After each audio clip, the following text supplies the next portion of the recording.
He explained that China pushed ahead regardless of environmental damage.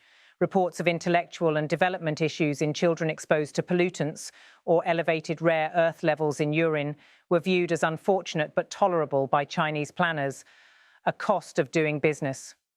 That tolerance enabled rapid expansion. China's 5-year plans consistently emphasized strategic industrial capacity, a thinly veiled reference to rare earth refining and magnet production. What began as economic development became prioritized as a strategic asset. Another key insight: rare earths are often more earth than rare. Finding them is one thing. Separating them from impurity-laden rock is another. The process is energy-intensive. Refining often consumes 9 to 13 times more energy than mining. China's advantage: cheap coal-fired power resources, massive state investment, and infrastructure built from the ground up: mines, rail, power plants, chemical facilities, and research institutions. He also pointed out that China restricted the ability of its citizens to work abroad on rare earth projects, locking down on any leakage of technology or human capabilities. This move further reinforced its grip on the chain. The results speak for themselves. China now controls around 60% of global rare earth mining and 92% of magnet manufacturing, effectively mastering the entire supply chain. As observed, China has done is managed to master the entirety of this supply chain. China's export controls have escalated dramatically recently, targeting industries such as defense and semiconductors. The Trump administration responded with new 100% tariffs on Chinese imports starting November 1st. The idea is to pressure Beijing and protect US industrial and national security interests. He observed, China is doing that with rare earths. It's limiting this critical ingredient that no one else is producing. That's why the US must accelerate development of its downstream capabilities: chips, computers, advanced manufacturing, so the chokehold loosens. The transcript mentions that Donald Trump recognized the risk and attempted bold moves. His interest in acquiring or controlling Greenland and his insistence on tying US involvement in Ukraine to mineral access deals. In his words, "We want something for our efforts. We said rare earth. They're very good rare earth." Those statements underscore the transactional framing Trump has applied to geopolitics. Yet China isn't sitting still. Through its Belt and Road Initiative, which spans infrastructure across Asia, Africa, and Latin America, Beijing has poured over $96 billion into global mining operations since 2013. In 2024 alone, it committed $12.6 billion in mining investments abroad. That helps it source raw materials and build latent dependencies well beyond its borders. He admits that reversing this dominance won't happen overnight. You can't do that at the snap of fingers or the signing of a pen. US officials argue that the urgency should have been recognized 15 years ago. Still, the US is now moving. The Department of Defense has poured resources into domestic rare earth initiatives, and American mining and refining firms are being pushed to scale up. Investors are watching rare earth stocks as China's export regime disrupts supply. China is tightening its grip on a sector that underpins modern life and putting the United States in a vulnerable position.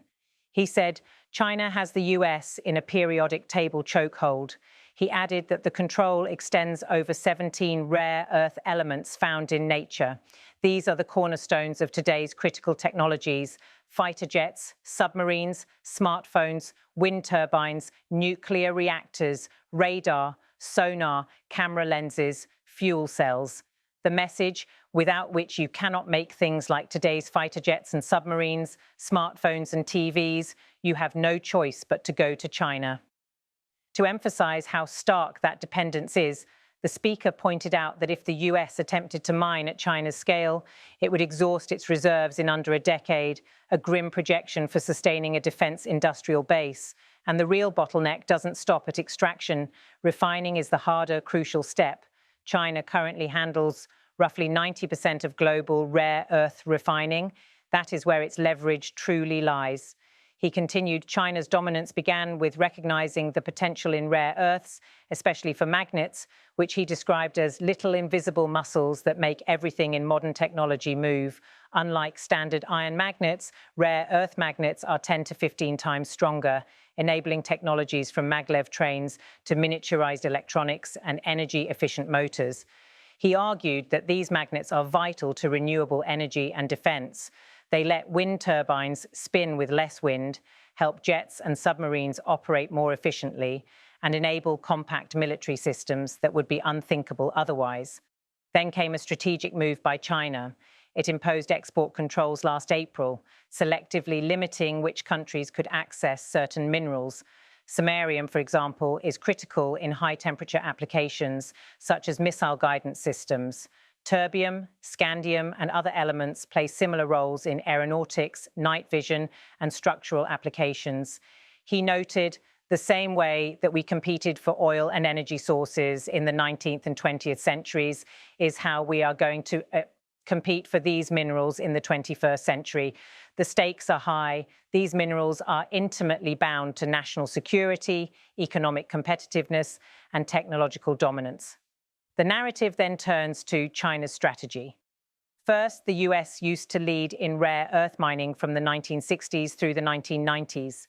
But over time, parts of the industry were deemed too dirty, environmentally harmful, and gradually outsourced to countries willing to bear those costs. Greenland, again, emerges as a potential fallback. Reports suggest the US is considering a stake in a company assembling rare earth projects there. If Greenland's deposits can be developed, it could provide a critical alternative to China's dominance. But critics caution that refining and magnet production remain significant obstacles, and China's extraterritorial export rules complicate any work even outside China. In sum, the narrator frames this not as a trade war, but as a resource war. He concludes, this is China's chokehold on America that the US is desperately trying, but has so far been unable to break. The story is now unfolding on multiple fronts: diplomacy, trade, investment, industrial policy, and geopolitics. With the next US-China summit looming, for example, at APEC, both sides are digging in or trying to negotiate from positions of strength. China demands reciprocity in relaxing US restrictions on chip exports. The US demands freer access to rare earths. Each side's controls ripple through complex global supply chains. Global manufacturers and defense contractors are already feeling the strain. In that sense, rare earths have become a new kind of strategic weapon, less visible than missiles, but just as potent. And the contest over control over the invisible muscles of the modern world is well underway.